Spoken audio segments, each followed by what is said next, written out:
What's going on, guys? Welcome back to another episode of Lockdown Coverage. If you guys are new to the channel, my name's Daniel. On today's episode, I'm discussing the first Dolphin win of the season. If you guys haven't noticed, I got my Dolphins shirt on. Dolphins finally won on Thursday Night Football, primetime football, against the Jacksonville Jaguars.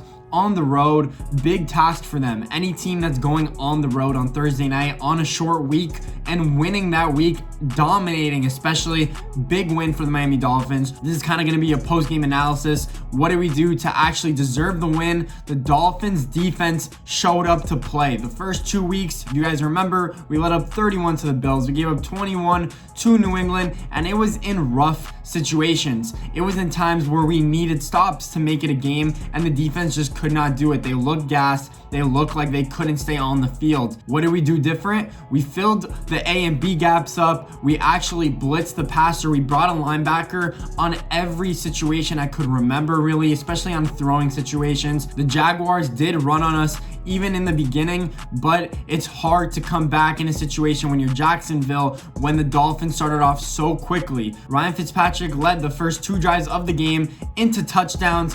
One of them was to Preston Williams, a perfectly thrown ball right into the only place where Preston can get it. And the second touchdown was a big Jordan Howard run from the goal line. So yeah, we started off fast, 14-0. They did come back and score 7, but other than that, we looked like we were dominating the game the whole game. What did we do? We dominated time of possession. Myles Gaskins, like I said in my last video, looks like a stud, looks like he's going to be our starting running back. Even though he only rushed 22 carries for 66 yards, he started off with about 10 for 40, so it looked really good. The second half, Jacksonville knew it was going to be running situations, so they defended against the run. That's why his average kind of went down. Devontae Parker, you could tell, is not healthy. He cannot run on that hamstring, and he's still putting up numbers. That just proves what type of player he is. He does not want to miss time this year. He wants to play all 16 games. Hopefully this long rest from today, and today is Friday, up until next week Sunday,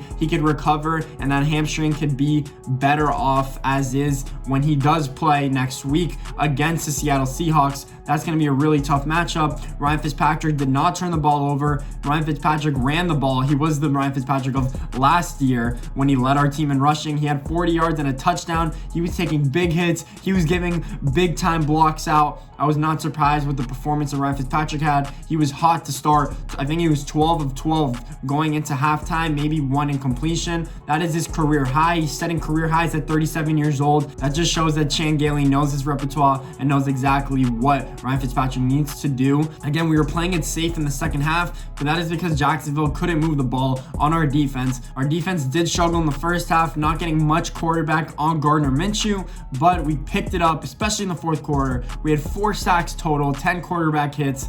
Our defense stepped up. Kyle Van Noy had a key forced fumble in their red zone. It kind of gave us possession, and Ryan Fitzpatrick ran it in right away on that possession. We had a 10-yard drive, more or less. Kyle Van Noy with a big fumble recovery and forced fumble. And Xavier Howard also had an interception to seal the game pretty much. Shows why we paid him that money. We need him to do that game in and game out. Lockdown, whatever wide receiver is having a good game. Byron Jones did not play in this game, had a groin injury. Hopefully he plays next week because we are going to need him against Seattle. Russell Wilson could tear that secondary apart. We kind of played off coverage more or less. We did not do that in the first 2 weeks. In the first 2 weeks, we played man-to-man right up on the line of scrimmage, and we got beat.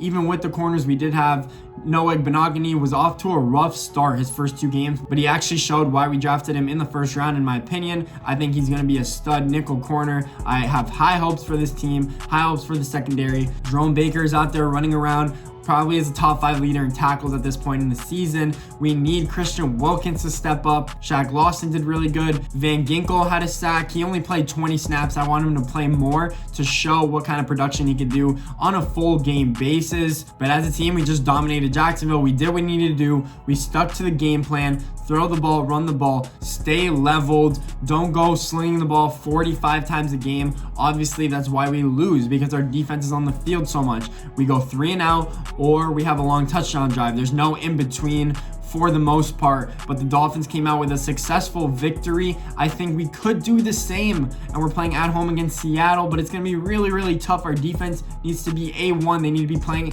in peak performance level. We need to get pressure on the quarterback, Russell Wilson. We're going to need to do a lot of things, force turnovers. Our defense is going to be a key priority next week against Seattle, and we have time to prepare. So we'll see what actually happens with this Dolphins team, but a huge win in Jacksonville against Gardner Minshew. And it's funny because I was looking at NFL Network, I was looking at ESPN, I was looking at Bleacher Report, and not one goddamn person had us winning this game, and it was against Jacksonville. It wasn't against a great team. So people are sleeping on the Dolphins right now. If we could actually pick up momentum and play like this the rest of the year, we would have a chance to make the playoffs. I know we have a really, really tough schedule, but I'm always optimistic when it comes to the Dolphins. I know they haven't given me reason recently to be optimistic, but if Ryan Fitzpatrick plays like this, turnover-free game, can run the ball, we have our running game intact, Devontae Parker stays healthy, Preston Williams can go and get catches in the red zone, Mike Gesicki could go and score in the red zone as well and be a top 10 tight end. Our defense can be middle of the pack at worst